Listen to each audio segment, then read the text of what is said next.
time. So hello, everyone, from wherever you're joining us. We're very happy to have you with us today. This is going to be an awesome session. This is an exceptional session, actually, with the legendary Professor Stanley Krippner, who is with us tonight or today to talk to us about Jung, dream, and the neurosciences. So we want to say hello to Sarah, my wonderful co-host. As usual, Sarah will be taking care of everyone in the chat box. And also Ron Boyer, who is joining us also from California, right, Ron? Okay. So, and Ron will also be talking to us a little bit about the Krippner Institute and introducing the session. So again, welcome. And I hope you enjoy this wonderful event. And for those of you who would like to hear a little bit about Professor Stanley Krippner, although I'm pretty sure that you all know him, Professor Krippner has conducted research in several areas, notable dreaming, hypnosis, psychedelics, creativity, shamanism, parapsychology, and trauma. His work has focused on anomalies in these fields and emphasizes cross-cultural perspectives using experimental and non-experimental, quantitative and qualitative methodologies. Professor Stanley Krippner was the Alan Watts Professor of Psychology at Saybrook University for 47 years. He is a fellow in 5 American Psychological Association divisions and past president of 2 divisions. Formerly, he was director of the Kent State University Child Study Center in Kent, Ohio, and the Maimonides Medical Center Dream Research Laboratory in Brooklyn, New York. Currently, he is affiliated distinguished faculty, California Institute of Integral Studies in San Francisco. So without further ado, I will hand it over to you, Ron.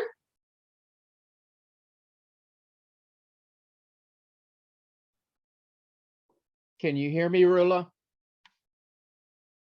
Welcome, everyone. My name is Ron Boyer.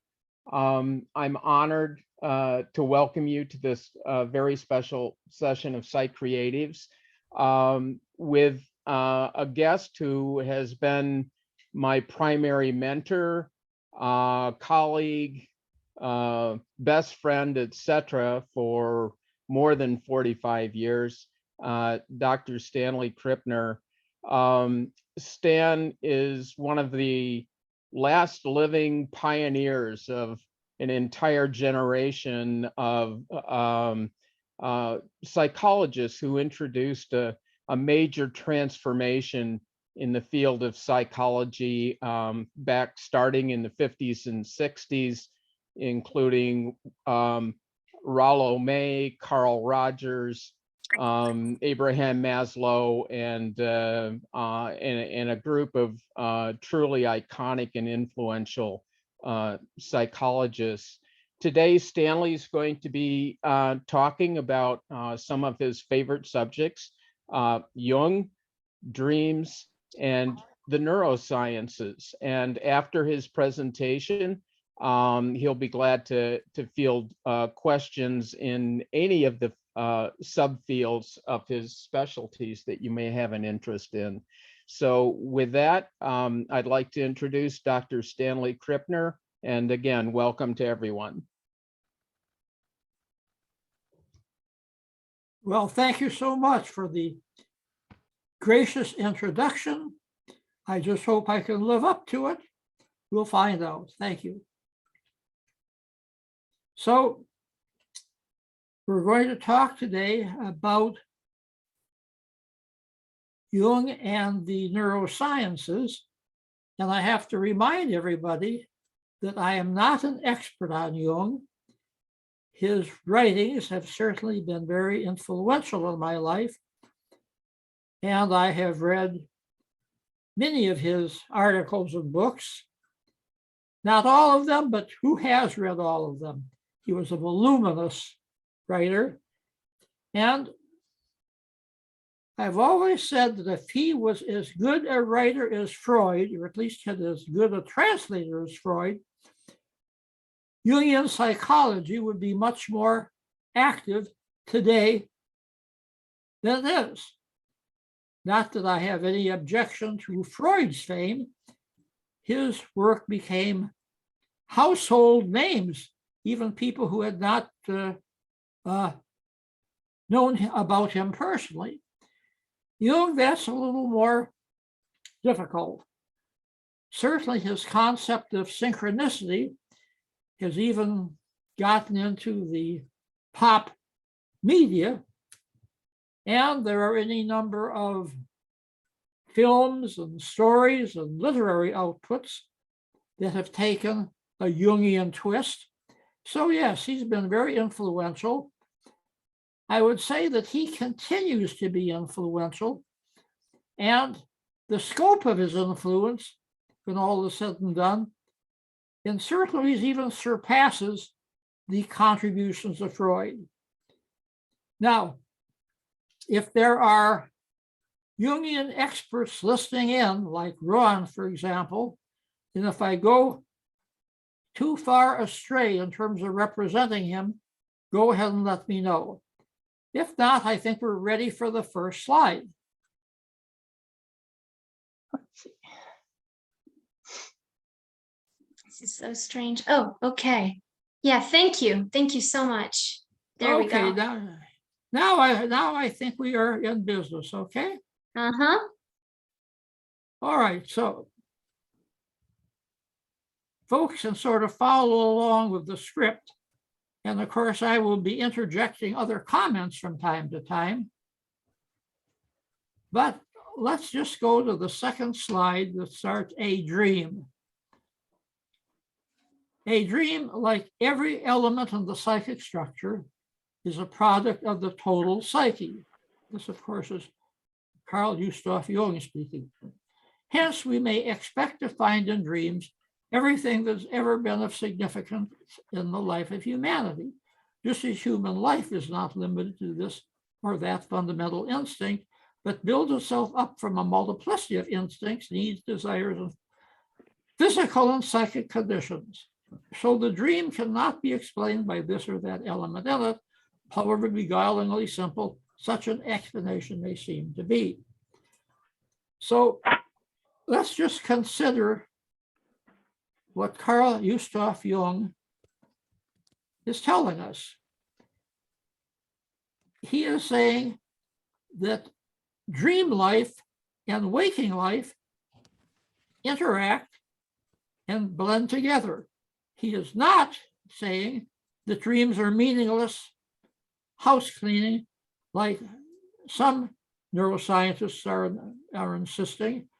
No, he is stressing the meaning of dreams and the fact that in dreams, we can get a glimpse of the whole history of humankind. And of course, this rests in his concepts of the collective unconsciousness and of the archetypes in the collective unconsciousness. This, of course, is where he differs from many neuroscientists who would not claim that information can be accumulated over time from what Jung calls a multiplicity of instincts, needs, desires, and physical and psychic conditions. So keep that in mind. This is very central to Jung, and it's a concept that still in this day is quite controversial. Okay, let's have the next slide. No simple theory of instinct will ever be capable of grasping the human psyche, that mighty and mysterious thing, nor consequently its exponent, the dream. In order to do anything like justice to dreams, we need an interpretive equipment which must be laboriously fitted together from all branches of the human science. All right, this is quite a challenge. He's calling for a multidisciplinary approach to the dream. And this, of course, is where the neurosciences come into the picture. J. Allen Hobson, who is a contemporary dream researcher, in one of his books, he said that Jung was actually much more scientific than Freud, in that Jung was more open-minded. He did not see things as a closed system with rigidly defined stages as you get in Freud. Yes, Jung hit his stages, especially as people approached midlife and old age. And he wrote well and widely on this. And again, this shows his very, very comprehensive approach to things. All right, let's have the next slide. Jung believed that instincts give rise by a kind of metaphorical extension to the entire realm of human experience and expression. The instinctual roots of a bird's song, he explained, provided an understanding of the roots of art and music and human experience. Jung anticipated embedded consciousness by grounding human psychological experiences in the archetypes as the reflection of the instincts and consciousness. These archetypes, he said, organize behavior according to their feeling tone. Now, here is where we have a problem in translation. He uses the term instinct wisely. From my point of view, human beings do not have instincts. We lost instincts due to evolution. Yes, birds have instincts. An instinct is a predetermined pattern of behavior. And many animals, of course, have instincts. But you come to the human being, too complicated. There's a couple of reflexes that come up from time to time, especially in infancy, and especially in the way that infants get to know the world, but then things become much more complicated. And so we can talk about drives, we can talk about motives, we can also talk about reflexes. I don't think that we can any longer talk about instincts when we apply to human beings. Now, going on to archetypes, this is very central to Jung. And the archetypes have been building up over time. And back in those days, of course, people were saying, you cannot pass complicated patterns of behavior from one generation to the next. Not quite so. We know, for example, that people who went through the Holocaust had children who had some of the same reactions to alarming events as their parents. And in some cases, the parents never discussed their experiences with their children. In some cases, they died before their children were born, or the children were adopted, and the children still showed that pattern. And now grandchildren are showing that pattern. So this, of course, baffles a lot of current investigators, but it wouldn't be to Jung because of his concept of archetypes.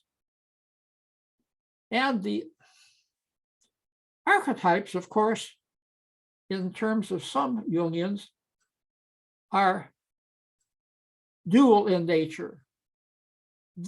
Oh, somebody talked about epigenetics. Thank you, I was going to get to that. Let me just detour a minute. Yes, in epigenetics, there are mechanisms discussed that help account for what seems to be the transfer of information from one generation to the next. And this is a very, very helpful concept, something that now is being studied by neuroscientists in terms of how this information can be passed from generation to generation in terms of the components of the nervous system. Okay, I think that, as I was saying before, archetypes can be sort of positive, they can be sort of negative. One writer said, yes, the healer archetype is very important, but it has another side. And it's the charlatan who pretends to be a healer, but is running on empty. However, that archetype is so powerful that many charlatans actually help people get better, even though their motive is power or money and not really helping people. And again, this depends upon the placebo effect. And I think the placebo effect is rooted in archetypal behavior. That's why placebos work so well. And again, a lot of this information came up after Jung was no longer with us, but we can see how his concept of archetypes, which, just to remind you, is predetermined behavior patterns around a common theme. And this is something that now is very helpful. Right now, we're in the middle of tragedies in the United States with the school shootings. And some people are saying, well, the young men who took it into their hands to shoot and kill innocent school children might be possessed by an evil spirit. And I say, no, that's superstition. You can root their behavior more likely in archetype. A negative archetype is taken over, and that negative archetype has acted like a chaotic attractor, and it pulls together what they've been reading on the internet about white superiority and about how people of color are really taking over the country and displacing white people. Of course, all of this is nonsense, but these shooters are buying into negativity like that with dire consequences. And again, this allowed the negative archetypes, the shooter archetype, for example, the destructive archetype, for example, and the rest is being played out right in front of us on our television screens, and unfortunately in the communities which have been ripped apart by the acts of violence. Okay, next slide. Events are understandable and take on meaning in terms of their reflection of the feeling tone. Affective experience is the root of metaphor.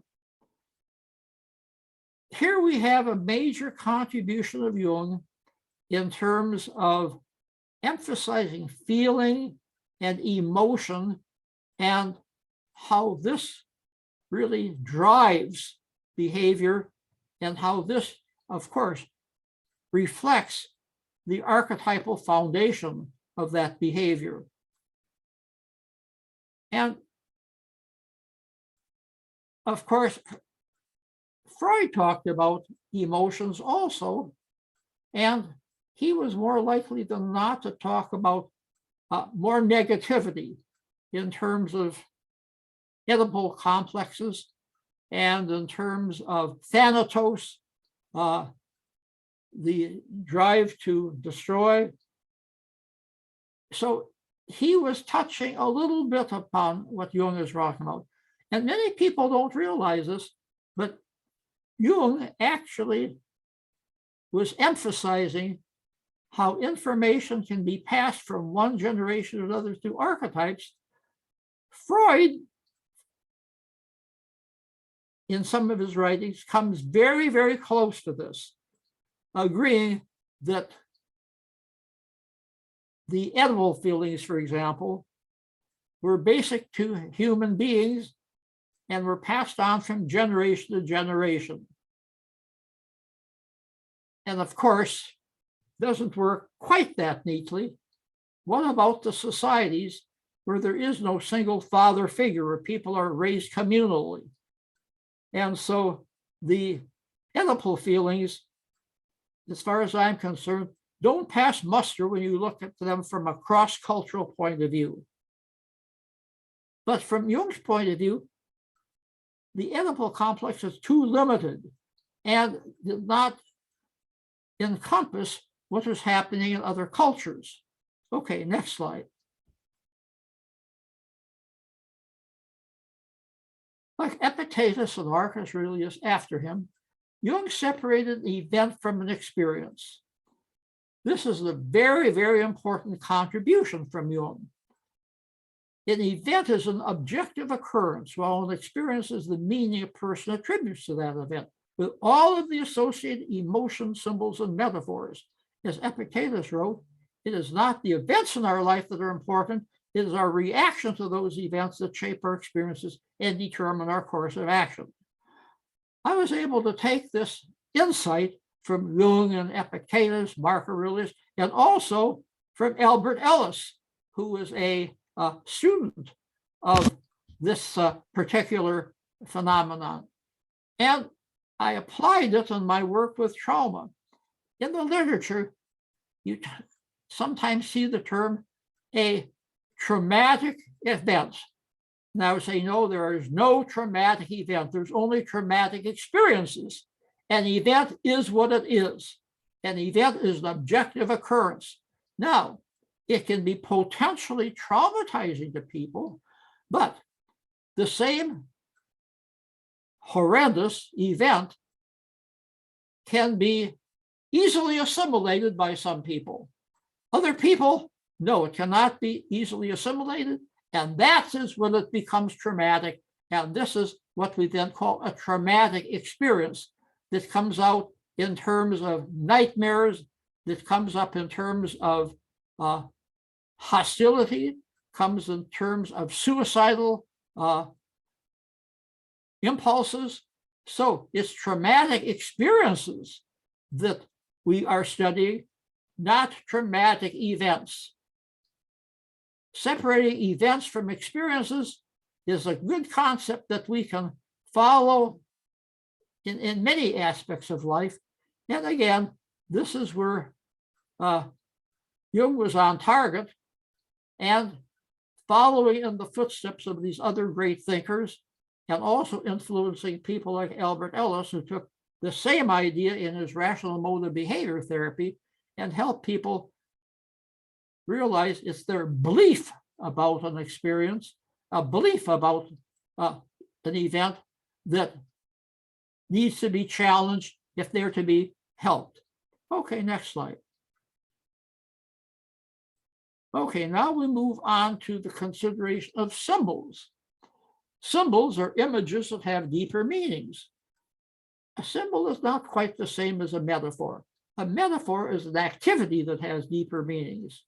Jung understood that metaphors and symbols are a root capacity of human understanding. Things that look like snakes and spiders trigger avoidance, a consequence of survival mechanisms that helped humans survive millennia ago. Open savanna landscapes are associated with freedom. Enclosed spaces are associated with safety. Symmetry in human forms is relating to mate selection. The essential nature of metaphorical structures is embodied experience. Feeling tone linkages are made more accessible when understood as the foundation of metaphorical expression. And thank you, Eric Goodwin, who wrote about this in his book, The Neurobiology of the Gods.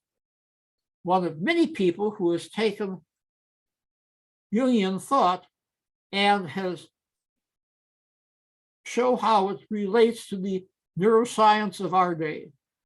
So let's take an example from a dream. A person might have a dream about a snake. Okay, maybe that snake is a symbol, but maybe they have a dream about a snake coming by surprise out of the woods and biting somebody. That's a metaphor.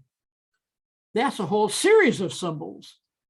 And so metaphors and symbols are often the ways that we store meaningful information, and that meaningful information comes up in dreams.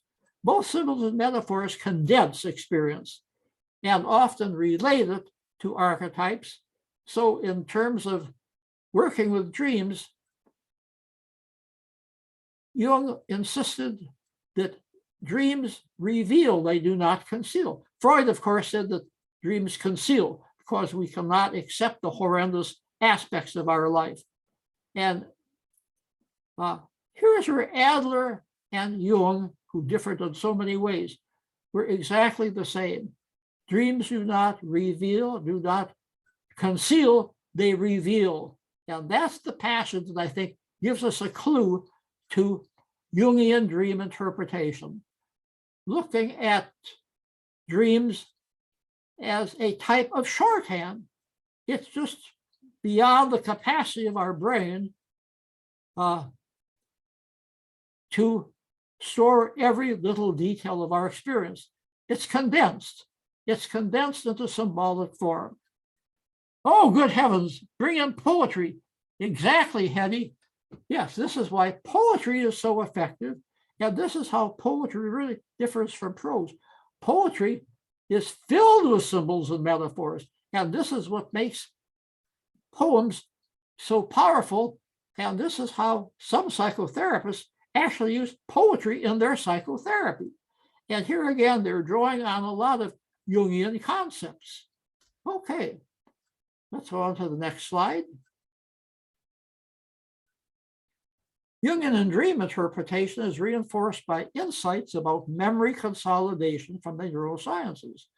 For example, memory consolidation proceeds differently in REM and a non-REM sleep. Negativity in dreams is often the way of emotional downloading that ensures a good night's sleep. Well, it's a defense mechanism that we often simply forget about negative dreams, but they serve a useful purpose. Dreams have many functions. One of them is to condense experience in terms of handling our memory. So memory consolidation is a key reason that we dream, according to neuroscientists. Another one is to process emotion. Emotions are processed, and this is why dreams are so emotional, both negative and positive. And we shouldn't worry too much about a lot of negative dreams because they're doing their thing. They're helping us process emotions. Now, this usually occurs in rapid eye movement sleep. Oh my God. Somebody is saying, poetry for me comes from somewhere. I have little logical clue. No, it comes from your archetypes. It comes from the stored experiences of humankind, and you're drawing upon that. Okay, let's get back to negativity and dreams again. And this is also where nightmares differ from regular dreams. Nightmares repeat a trauma, a traumatic experience, over and over again. And this is one of the hallmarks of post-traumatic stress disorder, PTSD. And this is why I say in treating PTSD, start with the dreams. And if you can get the dreams to process the emotion, everything else will fall in line. Most therapists say, no, you work with a person in therapy and eventually the nightmares will disappear. Well, that might be so, but you save time, I think, if you work with the trauma in the dreams directly. What happens in neuroscience is something like this. The brain is trying to process the horrendous trauma, and they start in a part of the brain called the pons. This works its way up to the midbrain, and then it hits the amygdala, which focuses on emotion, and the hippocampus, which focuses on memory. And this is where the trauma gets stuck. It gets stuck. It cannot be processed by amygdala. It cannot be stored adequately by the hippocampus. And so it is stuck. And the nightmare repeats itself over and over and over again, trying to work its way to the cerebral cortex, where it can be put into a dream form that can be handled both consciously and unconsciously. But the trauma gets stuck in the midbrain, and there are a number of good therapies out there that can help us deconstruct the nightmare, and so that we no longer have nightmares. And so this is the type of therapy that I advise for trauma specialists. Barry Krakow has done a marvelous job. He's a psychiatrist who has worked with nightmares, and he has a technique of working with nightmares where during the day, a person gives a different ending to the nightmare over and over and over again, in some ways a more positive outcome. And eventually this works its way into the dreams that happen at night. For example, a soldier coming back from Vietnam, where he inadvertently shot and killed a little kid who was holding a doll, thinking it was a grenade, and has nightmares about that kid for years. And using Barry Krakow's method, what that veteran needs to do is to have that nightmare over and over again during the day, but give it a positive ending, even apologizing to the kid in the nightmare, having a different outcome, or making a vow, yes, what I did was horrible, but I'm going to work with a group of orphans in a children's center, and this will be my way of compensating. The picture that you see and the caption that you see, Nelson and Stenstrom, yes, his article in Nature is a landmark article. I think it explains better than just about anybody else the memory sources of dreaming. Okay, there was a chat just a moment ago that I didn't read. Maybe that chat can surface again while we go on to the next slide.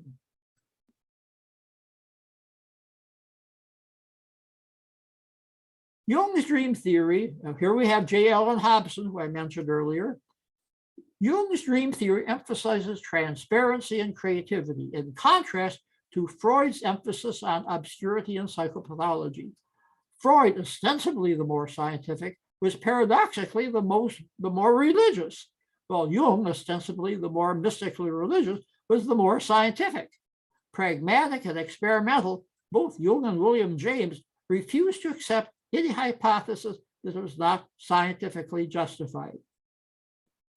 So, when Hobson says that Freud was more religious, even though he was an atheist, he is saying that Freud's dogma is similar to the dogmas of religion, and people who object to that dogma are expelled from the circle. Jung did no such thing. He didn't expel people for being non-Jungians. Again, he had a pretty wide umbrella, and all of that was based on his insistence that something needs to be scientifically justified before a hypothesis is accepted. Okay, very, very important differentiation. Next slide.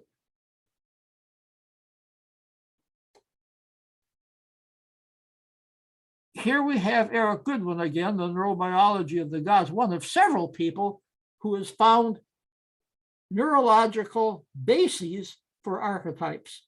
Archetypal images can be redefined in terms of visual, kinesthetic, and other sensory modalities. Instincts can be redefined as neural networks. Jung wrote from the perspective of his day, yet he was both perceptive and prescient. His concept of the archetypes is grounded in early 20th century theory of instincts, but now it makes sense in terms of ethnology, the neurosciences, and evolutionary psychology. Yes, in evolutionary psychology, the prevalence of dangerous snakes in dreams is something that goes back to early humans when they had to be on the lookout for snakes that were poisonous and destructive, and this sometimes included snakes that were very neutral or even helpful. And so snakes, of course, can represent many, many, many things in dreams. Yes, they can represent sex, they can represent danger, but they can also represent change. With the snake sheds its skin, we go through a number of births and rebirths, shifts of identity, shifts of presentation. And so not all snake dreams are negative. Just like we've been programmed to be very suspicious of shadows, people coming to hurt us from the shadows. Yes, this served its purpose in evolution. And it's something that we no longer have to worry about, but still that fear is still with us. And years ago, Kyle Izumi, a friend of mine who is a Canadian psychiatrist, was called upon to redesign a mental hospital. He went into the mental hospital, he found too many corners, too many shadows. No wonder patients are trying to avoid that part of the room, because there are shadows, there are corners, and this presses their button in terms of their archetypal heritage. Kyle Izumi took LSD and went into the mental institution, and he found it in spades, people coming out of the shadows and all of that. And so he designed a mental hospital with circles, round, smooth walls, no more shadows. Yes, it helped the patients a lot. And again, this is an example of how Jungian notions are very compatible with evolutionary psychology, and his insights now can be sort of redefined as instincts being redefined as neural network. Yes, this is a much more useful concept than the old-fashioned note of human instinct. Okay, next slide. Oh my God, that's the end. Ah, well, you still have a nice dragon there. And of course, dragons never existed in reality, but they certainly pop up in people's myths and dreams and poetry over the years. And again, this is because of their archetypal significance. They just represented so much to those early humans, and that archetypal image is still with us. Okay, so let me make a final comment, and then we can have some dialogue. Oh, Kettle Koala, oh my God. Alberto, I can't believe that you are tuning in from Chile. Good grief. Well, Kettle Koala, of course, is a Mexican image and a mythic symbol. The feathered serpent that shows up so often in Mexican mythology. And Quetzalcoatl, again, never existed in history, but that archetype is certainly powerful. And Quetzalcoatl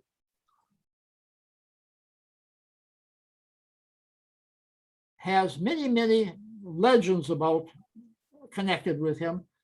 One of the most interesting, the name of the psychiatrist who designed the mental hospital, Kyo Izumi, Kyo Izumi. Thank you. So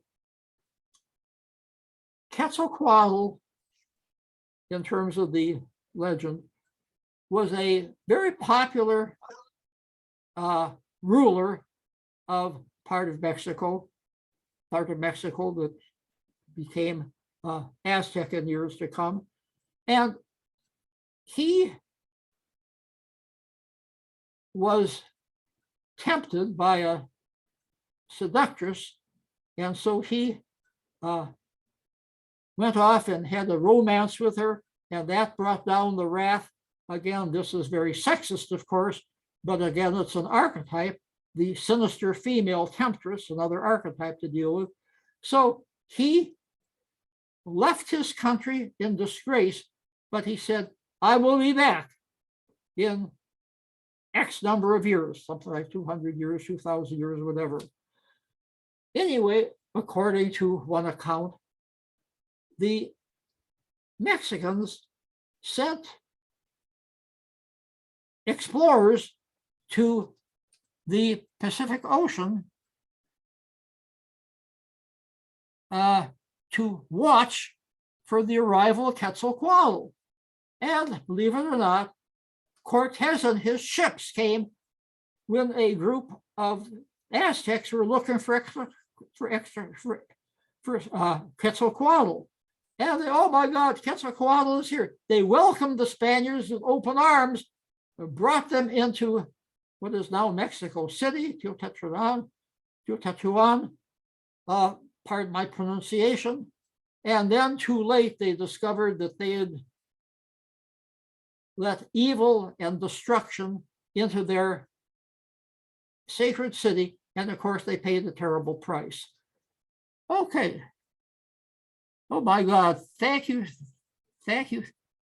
Tenochtitlan. Thank you, Hedy. Your pronunciation is better than mine. So, thank you, Alberto, for mentioning Quetzalcoatl. That is such an interesting archetypal figure. We could talk all day about it, and I'm not an expert on Quetzalcoatl, but I certainly enjoy reading about him. Okay, wonderful discussion. And there are some more questions. Yeah.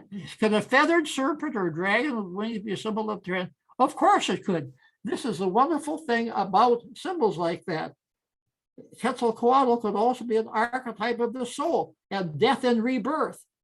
A powerful archetype can have so many meanings, and again, two-sided, negative, positive, and this is such a wonderful example. Okay, now let's have the next contribution, either in the yes, we do have a couple more comments in the chat box. But yes, firstly, I want to thank you. I want to thank you so much, Professor Krippner, for this treasure of a presentation that you just gave us right now, for all the wonderful information and all of your experiences with dreams, nightmares, trauma, evolutionary psychology, Freud versus Jung, which is a very favorite topic here among many of us. Thank you so much for being here and for sharing this wonderful mind of an experience that you have. And in the chat box, we still have, I believe, a couple more. Yes, Toby says, it's a comment, actually, it's not a question. Repeating a negative dream in hypnosis where the therapist acts like a guide in Jungian guided hypnosis and changes its outcome can be very empowering and healing for the patient. Well, of course, Toby is absolutely correct. And hypnosis and hypnotically facilitated psychotherapy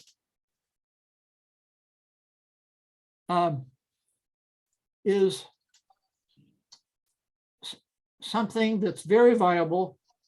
As many of you know, I'm a great advocate of hypnosis. I'm not a therapist myself, but I certainly see the value of hypnosis.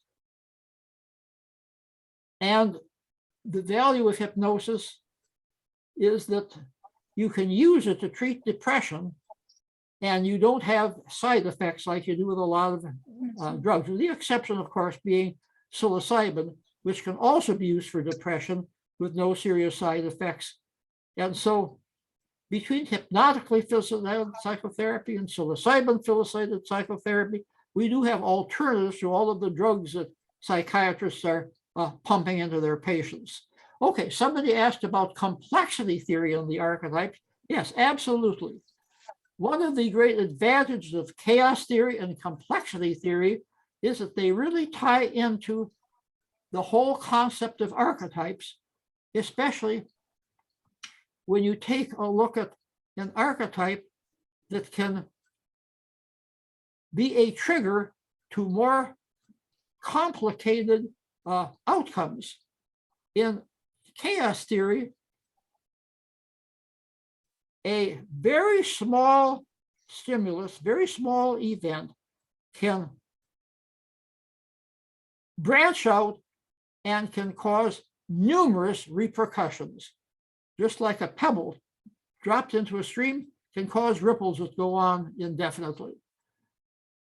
Again, there are people much more expert than I who have written articles about how Jungian psychology is very, very well suited to chaos theory and complexity theory.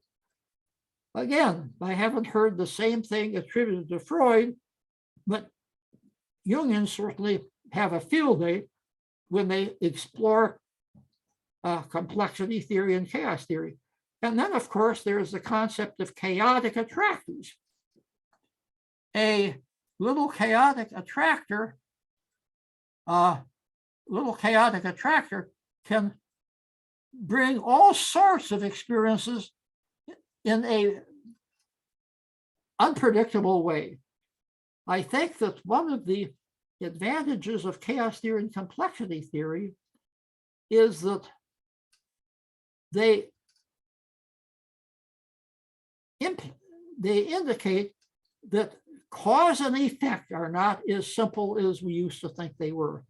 And of course, some people say, no, there's no such thing as free will. Everything has a cause, everything has an effect.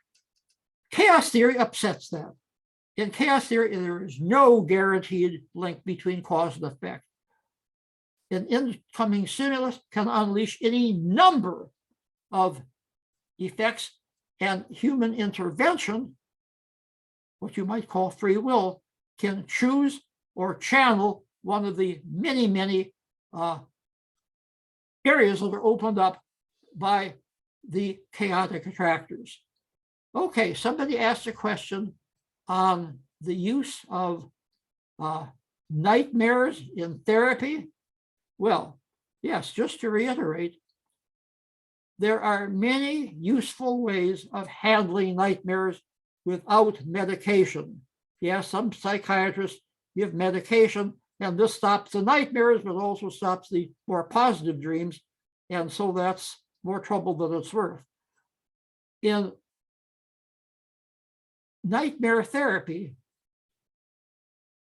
a person, as I said before, redreams the nightmare during the day, and they can write about it. They can create a poem about it. They can draw about it, the new positive ending. The positive ending might be fantasy, it might be reality-based. It doesn't seem to make much difference.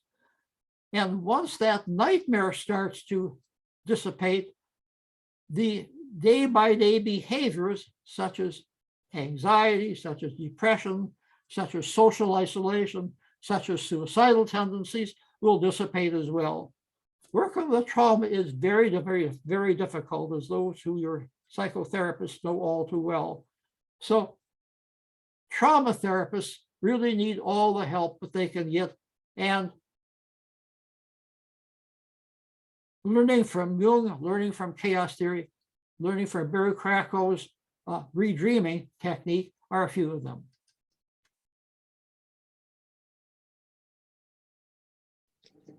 Thank you. And is there anyone who would like to take the mic and ask a question directly? Of course, you could always use the chat box if you like, but since we still have 5 more minutes, maybe somebody would like to plunge in and use the microphone. Hello. Hello. Can you hear me? Yes, hello. Yes, we do. Okay, I have a question. What do you think about typology and reaction to trauma? What do I think about what? Typology, Jungian typology, and the reaction of the patients to the same, let's say, traumas like war. There are different reactions from different. Do you think it comes from the typology? Well, as you know, I'm very hard of hearing, but if I understood the question, they want me to talk about poetry therapy and Jungian insight. Again, in poetry is effective. Sorry, not poetry. It's my accent. I'm from Austria.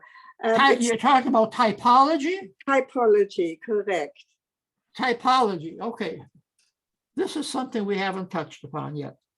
As you know, Jung postulated several types, not only extroversion and introversion, but feeling versus reason.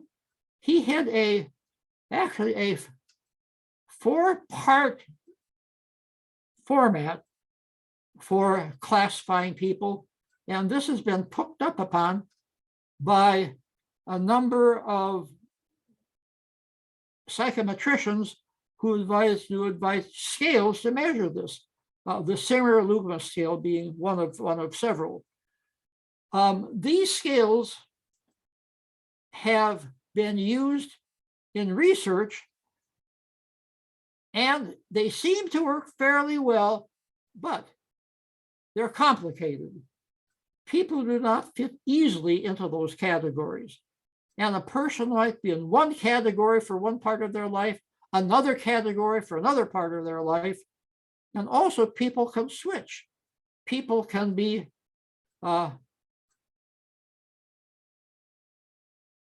in one category in the morning, shift to another category in the evening.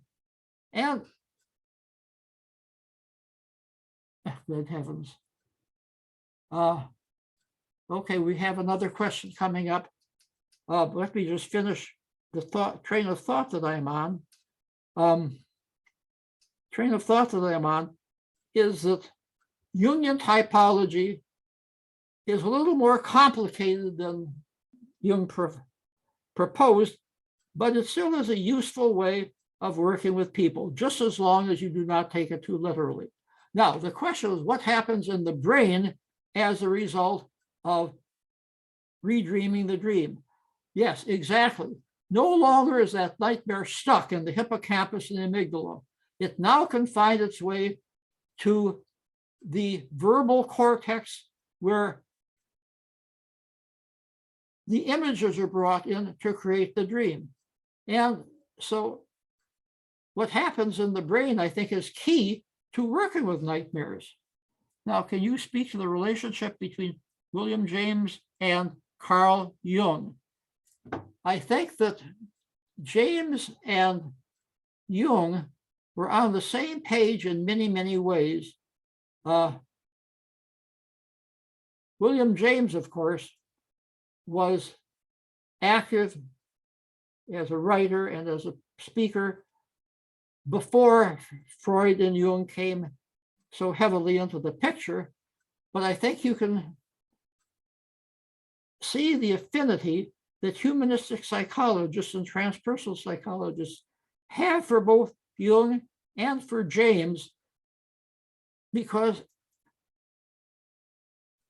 James was fond of saying that there are many aspects of consciousness that we can learn from, and that there are threads of consciousness that need to be better explored for our further understanding of human beings and what they are.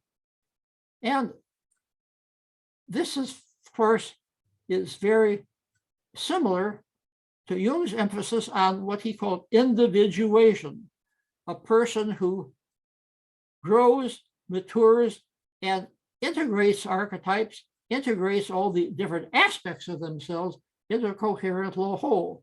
And Jung believed that we are working on individuation up to the time of our death. Some people get stuck. They get stuck in a rut. Sometimes they get stuck in a way that's fine and enables them to get on in their life.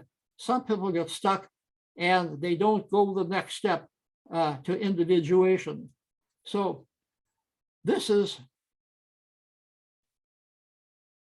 of course, very, very central to the models of growth that you get in humanistic and transpersonal psychology that take spirituality into the picture much more than earlier approaches to the study of the person, who really saw no use in spirituality.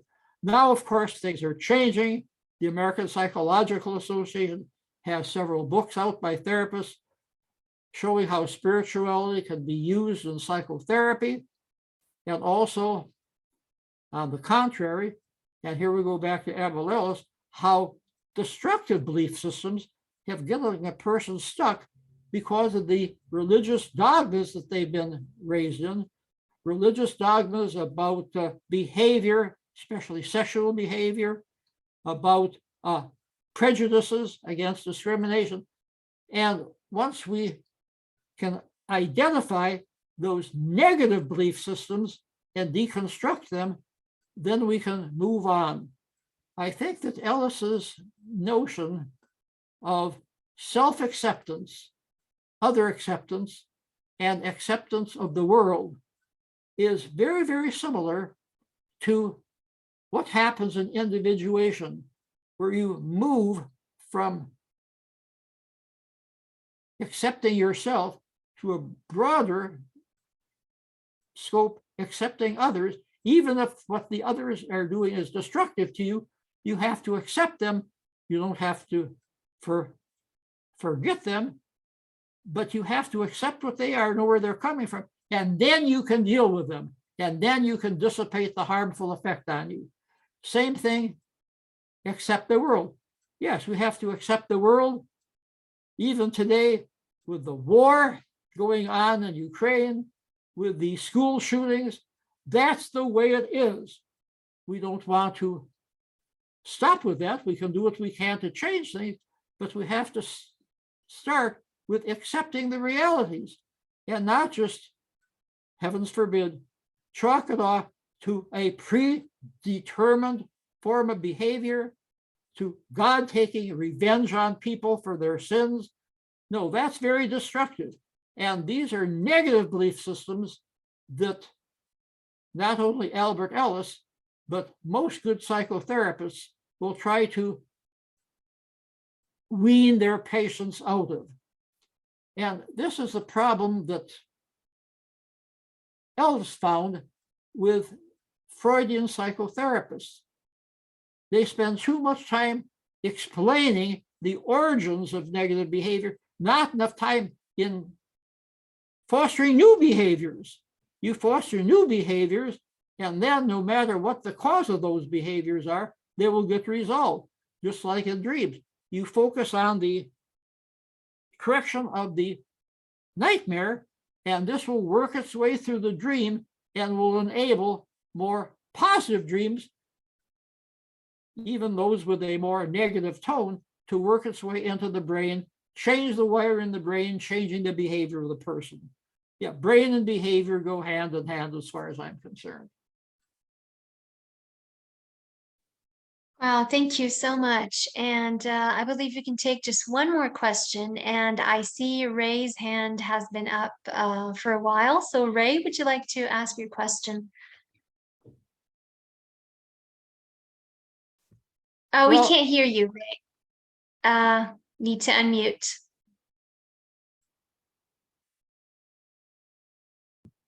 Is this any better? Yeah. Okay. Yeah, we can hear you now. Okay, so thank you very much for the presentation.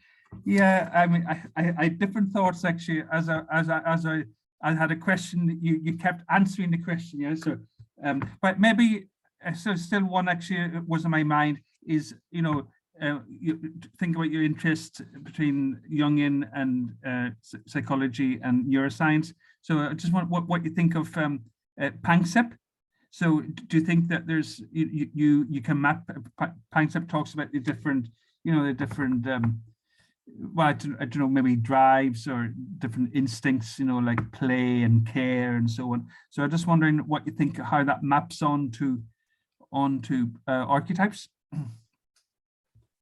Well, let me tell you what I think the question was about. What about anomalous experiences? How those work into the picture?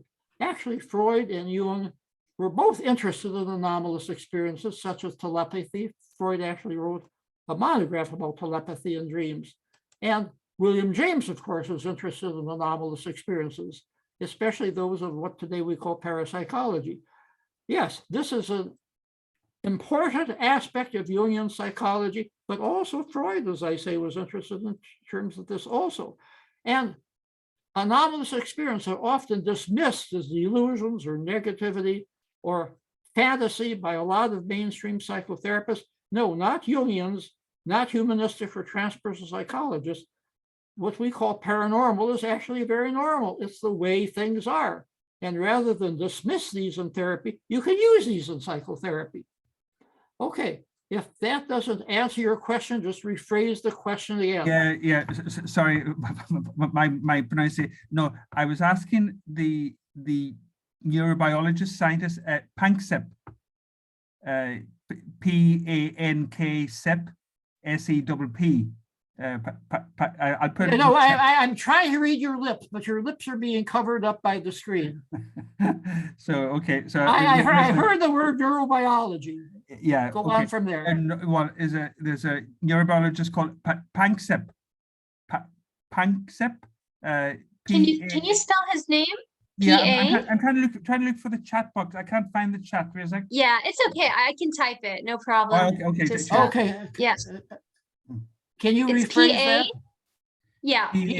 P-A-N-K S-E-P-P. S-E-P-P. Panksepp. Yeah. Okay. Concept. No, Panscript. sorry, Viola, not P-A-N-K-S-S-E-P-P. Tell me what Yeah. that is. Can you describe it?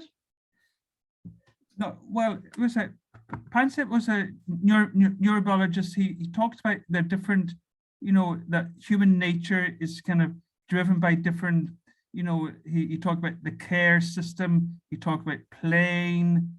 He talked, the different. Well, can you repeat that? Well, I'm just not getting that question. No, actually, really, maybe it's not that important. Yeah. No. I think he actually came from the States. Yeah. Panksepp. So, okay. Actually, it's not such a big problem. It's fine. Yeah. It's okay. Okay. But just want to say thank you very much for the presentation. I learned a lot. Yeah. And I really enjoyed it. It made me kind of connect better neuroscience and psychology, especially talking about when they make it processing the emotions and the hippocampus to story memories. So I thought it was very interesting. So thanks very much. I am afraid we're going to have to move on, Rula, because I am not understanding a word that this member of our group is saying. It sounds very bright. I'm sure we will all learn something from it, but I just cannot it's okay. handle it. I'm sorry. Okay. Thank you so much, Professor Krippner, for everything. In the meantime, I'm so surprised that Alberto Violo is joining us from Chile, and I will recommend his books to our listeners. He's written half a dozen books, and each one of them is an absolute gem, drawing upon his experience with shamans, drawing upon his cross-culture experiences. And he actually has held seminars that have changed people's lives. I just cannot speak too highly about him. And yes, thank you for spelling out Alberto's name. And if you have nothing better to do, get and read one of his books. It'll be mind expanding for you. Okay, let's make sure we have a final question before our time runs out, one that I can handle and read, okay, or listen to, okay?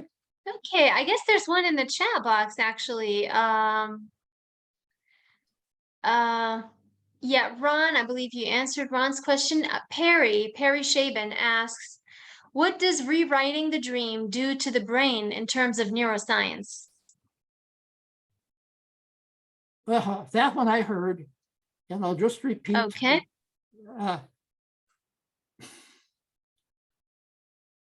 And again, this is simplistic, more complicated than this. The nightmare starts in what's sometimes called the old brain and starts a chain of neurochemical events that move up to the midbrain, and there they are processed memory in the hippocampus, emotion in the amygdala, and the nightmare gets stuck there. Once you do nightmare therapy and the nightmare takes on a different tone, then it can move to the cerebral cortex, the so-called new brain, the neocortex, which is in charge of condensing the memories, putting them into a form that we can handle. And this is how dreams come to our rescue in terms of processing emotions, in terms of consolidating memories, in terms of planning for the future. Dreams have many, many functions. And I think Jung was on top of this, perhaps more so than Freud, who took a very narrow approach to dreams. It's contrasted with Jung's much broader and even deeper understanding of dreams. Okay, that I hope answers that question. I believe it sure does. And thank you so much once more for this brilliant presentation and the amazing discussion afterwards, making us remember and realize the importance and the power of dreams as well. And speaking of that, before we move on to the poetry reading, the dream-inspired poetry readings, Ron would like to say a word about the Krippner Institute. So Ron, I'm going to hand it over. Ron is a very talented poet himself. He has several published poems, very well worth reading. Okay, I'll turn it over to Ron. Okay. Thanks, Stan and Rula. Stan, wonderful presentation. I've attended so many of yours over the, 4 or 5 going on 5 decades that we've been friends, and I got a lot out of this, and will be citing you in my dissertation on some of these topics. Last year, Stan is going on 90. He's going to celebrate his 90th birthday in October this year. And as one of the last living icons of, that great transformation in the field of psychology that began really in the 50s and in the 60s, carrying on the legacy of William James, we decided last year to co-found the Krippner Institute and a number of centers related to that. We have gotten started kind of recently through an unexpected, very generous donation from Dr. Zoe and Bob Hieronymus, students of Stanley's and philanthropists, and Stanley's close friend over many, many decades, Mickey Hart, the drummer of the Grateful Dead. One of Stan's first famous dream telepathy experiences was conducted, I think about 50 years ago at a concert with the Grateful Dead. It's actually, he's joked to me at times that the irony is, after all of his work, he may be best remembered as a scholar of the Grateful Dead, which is a whole other session.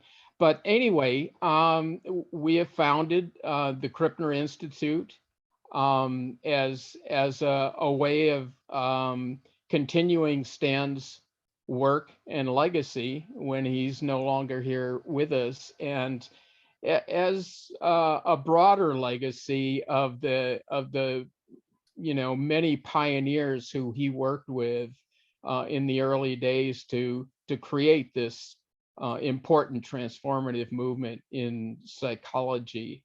We're working on a couple of things right now. The first is a website. It's going to be a website based institute rather than a physical one. And as soon as we're up and going in the fall and have that ready to go, I'll let you know, Rula, and we can we can direct people to the, to how to get to that.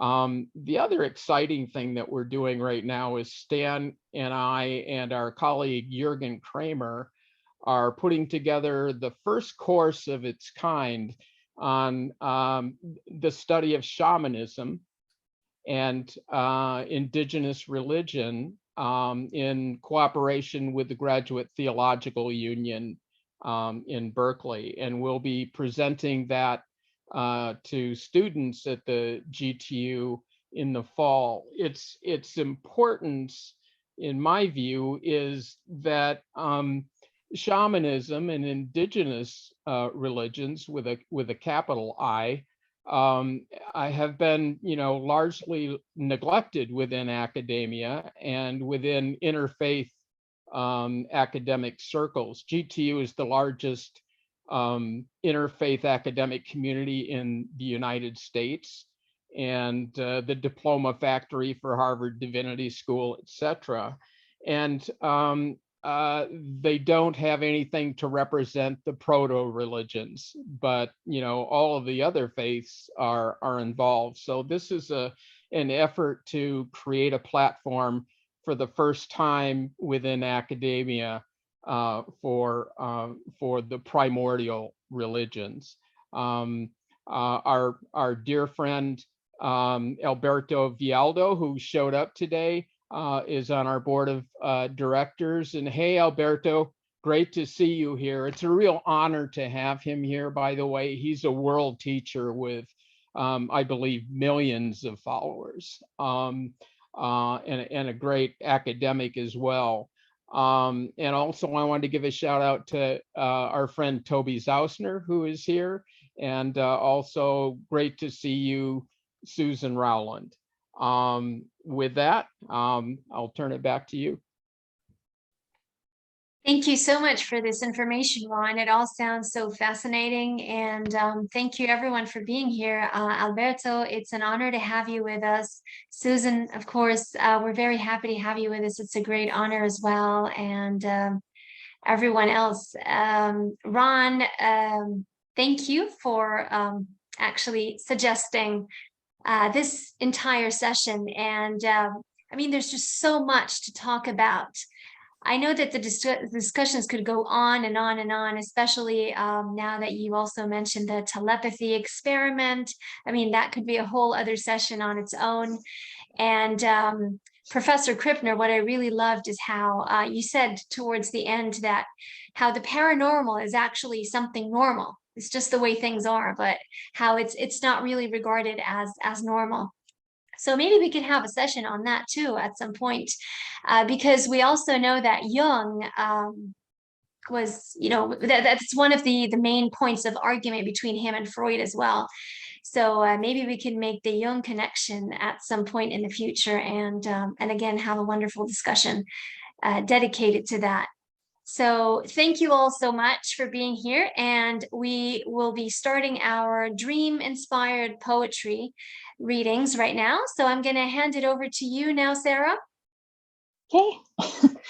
Thank you so much, Professor Krippner. It was just a wonderful experience hearing all that you had to say.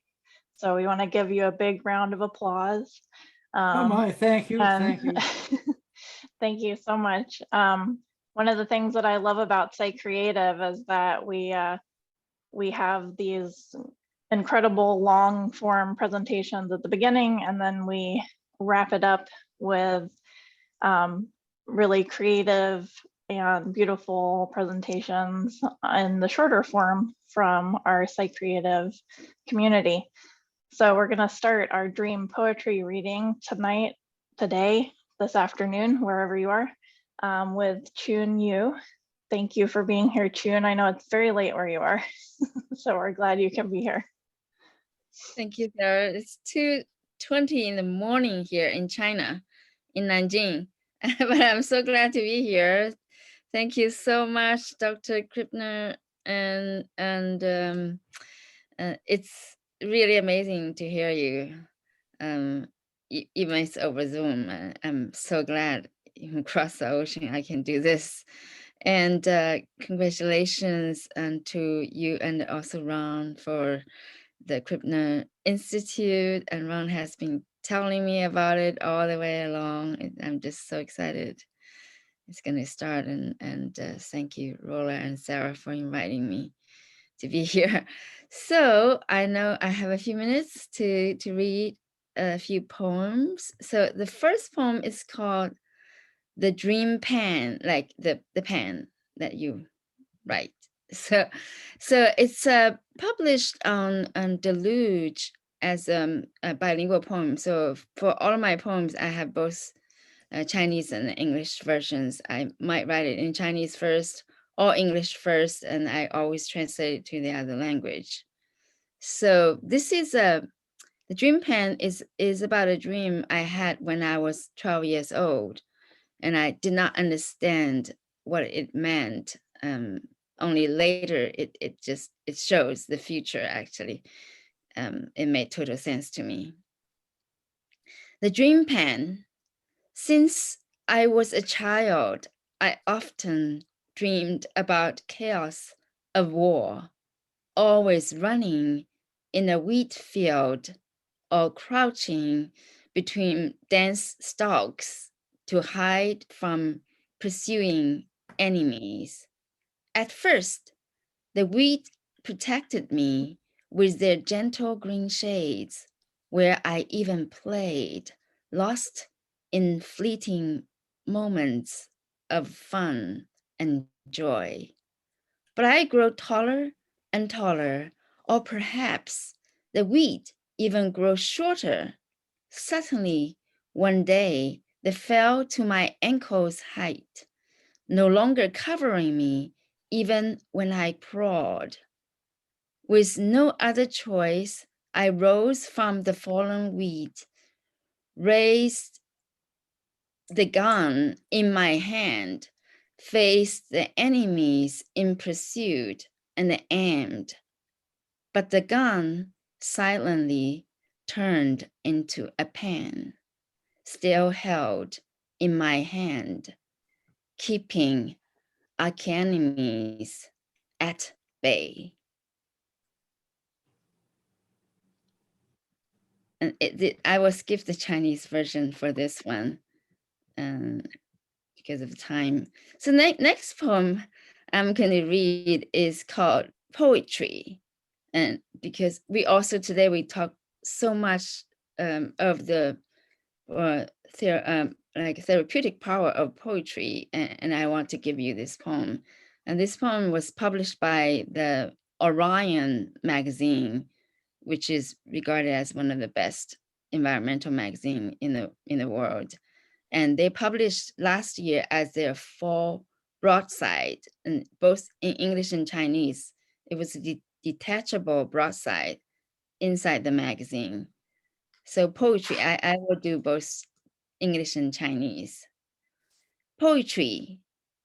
Poems are birds flying in the kingdoms of languages, always towards each other and the paradise. Poetry is a time tunnel through which you and I see each other. Every year, the world is breaking apart. Every year, love would not end. Poetry puts death behind you, you in front of my eyes. Our faces remain the same. Poetry turns the past into now, now into the past. Our breaths remain the same. When poetry loses the borders of languages, you and I fall into boundless silence. Our eyes remain the same. Together, perhaps, we hear the sound of the universe. Together, perhaps, we are in paradise. Bravo, bravo, wonderful. Thank you. Beautiful, Chun. Thank you. Gorgeous. Thank you, And, Chun. Yes, thank you. And I will give you this poem in Chinese. 诗歌，诗歌是语言国度里的鸟儿，总是朝着彼此和天堂飞去。诗歌是时光的隧道，让你从远古和我对望。山河年年破碎，岁岁情深未了。诗歌把死亡放在了你的身后，把你放在了我的眼前，面色如初。诗歌把过去变成了现在，把现在变成了过去，气息如初。当诗歌失去了语言的边界，你我落入无边的静默，目光如初。我们或许一起听见了宇宙的声音，我们或许一起就在天堂。 Beautiful. So So lovely. Thank you so much, Chun. And there's a perfect comment in the chat from Byron. That was like a picture of the collective unconscious, and I concur. So, thank you again. Thank you. I have one more poem it's not too long. Should I read it? Go ahead. Sure. Because I also want to share the good news. It's accepted as of today, actually yesterday, because I'm past midnight, by the Journal of Jungian Scholarly Studies to be published in July. So I am really happy. It's a great day today. So this poem, Congratulations. thank you. Congratulations. That's amazing. Thank you. And this poem is called The Soul. The soul, the question we always have, what is the soul? The soul, from across time and space, quietly landing into the body, sometimes bright, sometimes gloomy, warm and soft like flush of dawn, delicate and ephemeral like twilight, a void flickering with electrons, a quietness overflowing with reverie, silent black gold hidden in deep guts, ever morphing mist floating in heart's atrium, always swiftly evading my grasp and embrace, but ever lingering in the body. Where are you from? Who made you and your carrier, this mortal body of countless senses and feelings, yet measuring merely a few feet? Why only in the moment of the body's quiet evanescence you emerge as a misty glow in the shape of a prodigal child rollicking in the human world, a corner of the universe. Thank you. Beautiful. Thank you. Congratulations. Fun to have a preview of it here today. Thanks so much. What a place to do the preview. So next on our poetry lineup, we have Ron.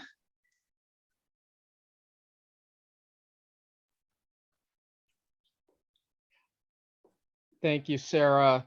That was beautiful, Chun. Thank you so much for joining us at 2 a.m. in the morning from China. That's a hard act to follow. I have two poems. The first is called Roll Me Softly. It's a dream-inspired poem I had decades ago, going through a time of death and renewal. I met you again on the other side late last night. With a still, light touch, you turned my perfect body into a smooth, round stone, as tiny as a grain of sand, a crystal ball shot through with rose. Then I felt you roll me softly through velvet fingertips, like an angel rolling the door from the Nazarene's tomb.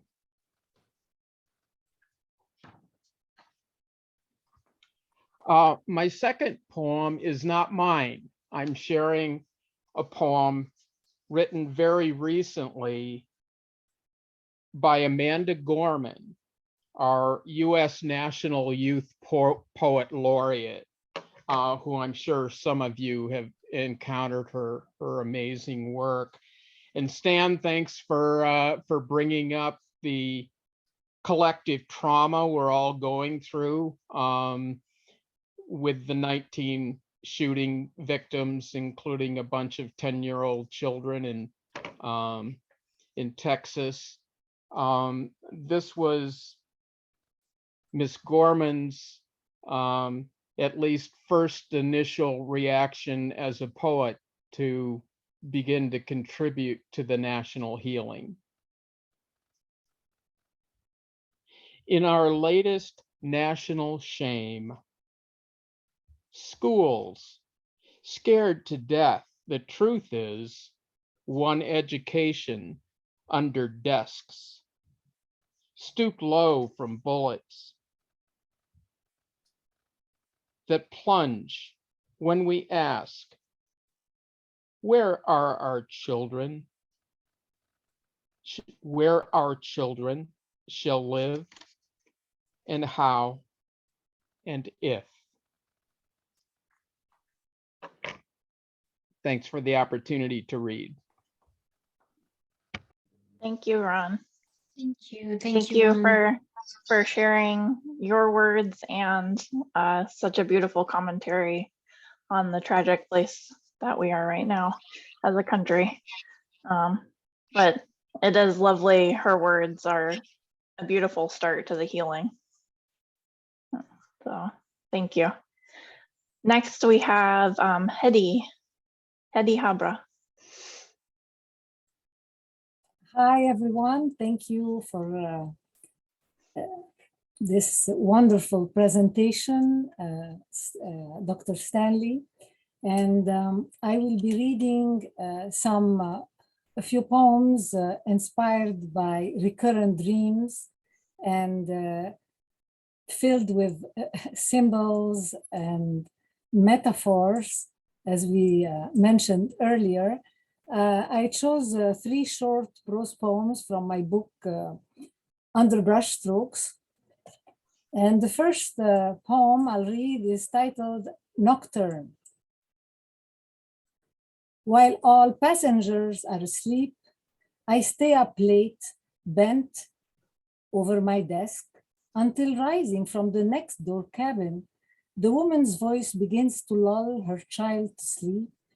Attentive to the rise and fall of her voice, my pencil runs over the page in a sinuous way, echoing the sound of her humming, carrying the stories she will surely tell her child when he grows older, but that for now are rocking him in the manner of an empty score filled with inaudible words like notes traced with invisible ink, only perceived by me, who records them faithfully night after night, stringing words and sound waves together as though weaving a necklace in an unknown language, drowning her child's cries and nightly fears within reefs filled with corals and thick-lipped butterfly fish, kissing away the sadness and longing for the home they left behind and the pains yet to come.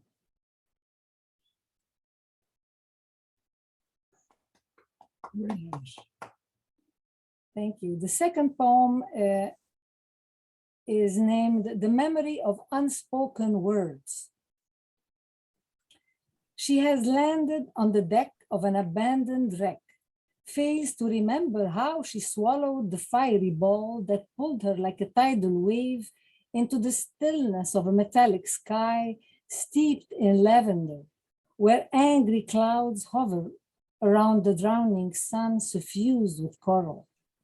Her pillow is a melted cloud filled with birds that forgot how to fly and now swim in a pool that overflows the deck, washing the souls of dead sailors from every leak and corner. She presses on her eyelids to find a different ending to their story, sees her body glow with scales and the fish in the pool grow wings. She knows every drop of water will vanish at dawn, erasing with black ink her luminous shape, alive only in the formless night, and the rainbow will soon shine over a boat with discarded bags, heavy with the stained memory of unspoken words and broken planks. Bravo, bravo, bravo. Thank you. There's another short one that I'll end with. It's titled Drop by Drop. My temples stream with cold sweat like the walls of a subterranean cave. I need air. My heart spins, grows into a spiral, becomes petrified into a shell sealed around a Mayan cenote, a deep green pool filled with the mute echo of sacrificial virgins' sighs. My dreams drown within the ashes of my memories. With dry eyes, I taste the salt of swollen tears as they flow away in an eternal drip, infiltrating through the fissures of mother of pearl. Valves burst into a gigantic wave, propelling me out of myself over foam-covered dunes. Thank you. Wow. Beautiful. Beautiful, Hedy. Thank you. Can just you very see much. your poems come to life in my imagination. Just beautiful images. So next we have Claude, and then we'll open it up for open mic. So if there's anybody out there who wants to share, start thinking about if you want to raise your hand and do that once Claude has shared his. Yes. Well, thank you so much. It's great to be here and to hear Dr. Krippner's presentation. I did my dissertation on Otto Rank in the psychology of religion, and my reader was Anne Ulanoff. So I had the privilege of really being steeped in Jungian thought through my dissertation work, even as I studied the larger field. And so it's great to hear your presentation today. I'm going to read two poems. My first poem is about Ukraine. It's called Buka. A time will come when we will talk of death, when telling bids uncommon courage set the sun in stone and stars in ashen tears, and rouse a wordless sorrow into speech. But not today. Today we steel our hands and harness drawn exhaustion into hope, where amber light is lowered into graves and faces lift from ruins once our homes. We hoard a tallied crumb from birds we fed, and water melted from a trembled snow, and wear a widow's cloth as warm as ice, a bloody scarf that tourniquets despair. And in the leaden firelights that trim the bodies strewn along the killing road, a vacant eye now flickers with the flame, as though the dead could stir and live again. Turn back each city square to afternoons, where lovers lift from time sweet covenants among the hurried thoroughfares of trade, and make of momentary cares a world apart, and fall once more into prosaic rounds where children ransack play with ruthless joy, and sounds of every street recede to rooms accustomed to debate and smoky songs, acoustic with the kabza cadences, the babas flushed with cheeks like bowls of borscht, who dance in place like wedding brides reborn to blessed transience, but not today. Mm.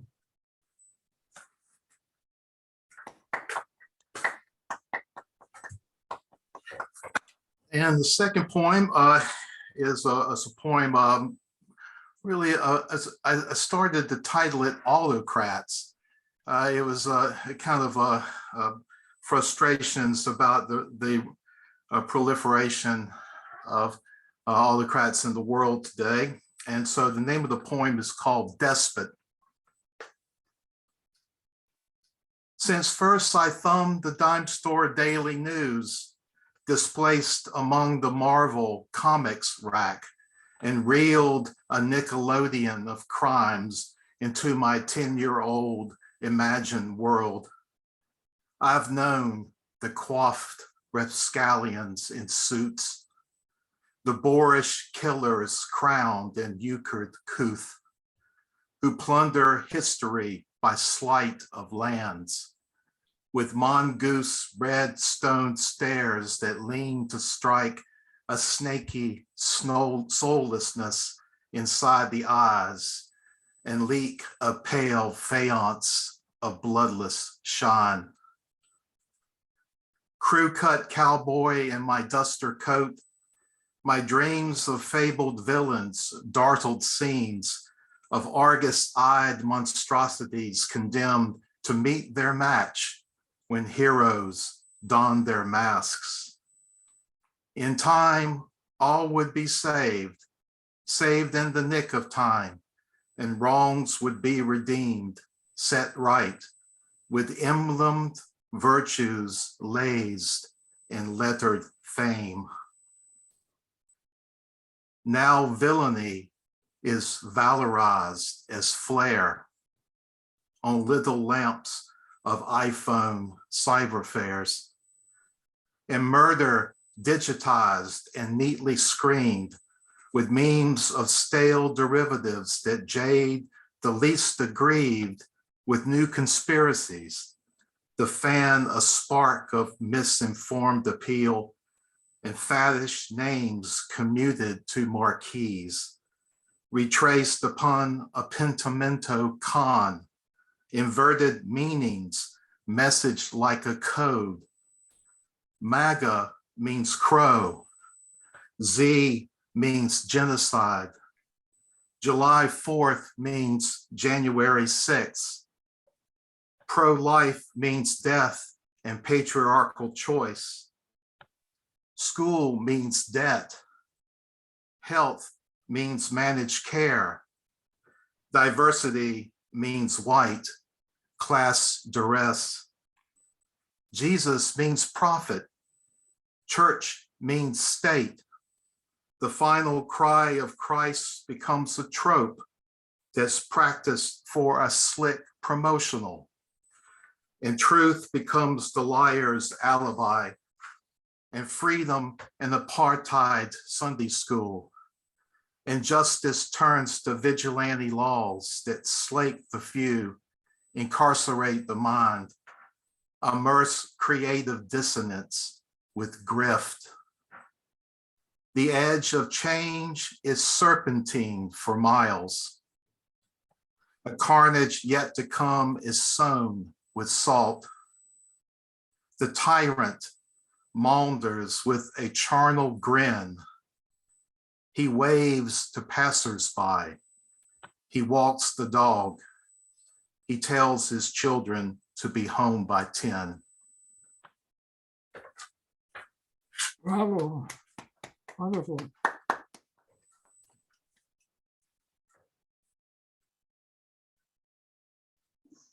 So moving and so timely.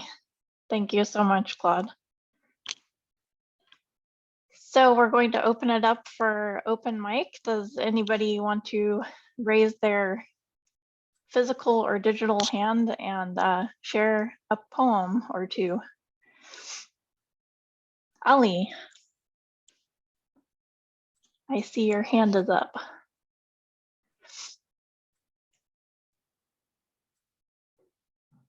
If you're there, you unmute. Oh, there you are. Yeah, thank you. Yes, I just wanted to thank Dr. Krippner, and I'm from Iran originally. I've been in the United States for 50 years, and I am so torn apart by all this chaos that is going in the world. And unfortunately, I cannot be pessimistic even to write a poem, because it looks like human beings are sort of like 95% unconscious, all of us. And I see more, I'm torn apart, and I don't know what to do, because I come from a culture that is a feeling culture, and naturally, most Iranian are, I think, the negative side of, because we are unconscious about it, and we are in the negative side of feeling. While in the West is the thinking culture, and again, we are dominating the whole world, and we are imposing our own, West imposing their own culture in other developing culture. And I'm somehow torn apart, as I say. I wish I can get some help. It's, although I've been studying Jung and dealing with my own dream, but truly I'm a lost soul. That's all I just wanted to show. Maybe it's common, or maybe I can get some help from the, from the panel. Thank you. Thank you, Ali. I think that's something that a lot of people are feeling right now. I don't know if Professor Krippner wants to say anything. Well, yes, we're sort of directing that to him. I have a lot to say, but I have to leave soon, so I'll just make a couple of comments. I think that we're engaged, as you say, in a collective trauma, internationally with the Ukraine invasion, nationally with the school shootings, and again, to back to Ellis, we've got to accept that this is the way they are, and let's not sugarcoat it. Now, some people are saying, well, the kids that were shot were paying penalties from a past life, and so we shouldn't mourn them. They're just paying their dues. That's ridiculous. It's just like after the Holocaust, I knew people saying, well, the Jews who died during the Holocaust were paying for sins in the past life. And people believe that. Can you believe? Oh my God, it's beyond me to think that people could take such simplistic solutions. No, there is wickedness in the world. There's evil in the world. I don't think it comes from bad spirits of possession. It's deep within each of us. It's part of our collective unconscious. People evolve to help each other, but people also evolve to protect themselves. And we have a tandem between them. People are reaching out now, helping the families of the victims in New York and in Texas. Marvelous. This is something we were genetically programmed to do. But then we were also genetically programmed to violence and to protect ourselves. And the people we're shooting had the illusion they're protecting themselves against people of color taking over, women taking over. Oh my God, all of this craziness. So we have to accept things the way they are, in each in our own way, take what measures we can to tip the balance positively. No, I am not unduly optimistic. I'm a perennial realist. We simply do what we can do. And I'm going to have to leave soon, but people are asking, well, do you disagree with Jung on something? Yes, I disagree with Jung in his book, An Answer to Job. And I think it bears in our current discussion. As you know, in the Old Testament, Job had many, many travails. And we learn that God is having, according to Jung, a rivalry with the devil, and the devil is saying, well, you cannot find one person who believes in you undeservedly. And God said, oh yes, look at Job. We'll take all of his possessions and his health away, and he will still not denounce me, even though people are telling him to. And Jung wrote a wonderful book, An Answer to Job. But here's where I disagree. Jung is looking upon the devil as Satan, but the book of Job is one of the oldest books in the Bible. It was written long before Satan was invented, actually. Satan came into the picture more or less recently and still is not present in a lot of philosophies of the world. However, I disagree with Jung because I have access to an older translation. No, devil is not mentioned, Satan is mentioned, the adversary is mentioned. God is having a dialogue with his adversary, and the adversary is making a bet with him. And then, of course, at the end, God talks to Job, and he is saying, where were you when I created the world? Where were you when I created the thunderstorms? And then poor Job is saying, pardon me, I spoke without knowledge, I spoke without wisdom. And then supposedly God gives him all of the possessions back again, which again is a later translation, not the earlier one. No, I think that God was afraid and ashamed to tell Job, you got all of these misfortunes because I was winning a bet. That's the essence of the book of Job, to my way of thinking. And there are certain things we cannot easily explain. And maybe it's simply that there's play going on in a dimension that we do not understand, but let's not whitewash it and explain it away as something that reduces Job's suffering and the way that he has endured the suffering. And then one final note about Jung, and this is where I need to correct the PowerPoint. He's best referred to as Carl Gustav Jung, not Carl Jung, Carl Gustav Jung. Go to any German-speaking person and they will tell you that the middle name is really part of the first name when it comes to people like Jung. Okay, so I've said my piece, and thank you all for your attention. And I will have to leave now because I have somebody coming at 12 noon. And again, all the best. Thank you so much. It's a great, great honor, Professor Krippner. Thank you, and have a wonderful day. Thank you. Thank you. Thank you.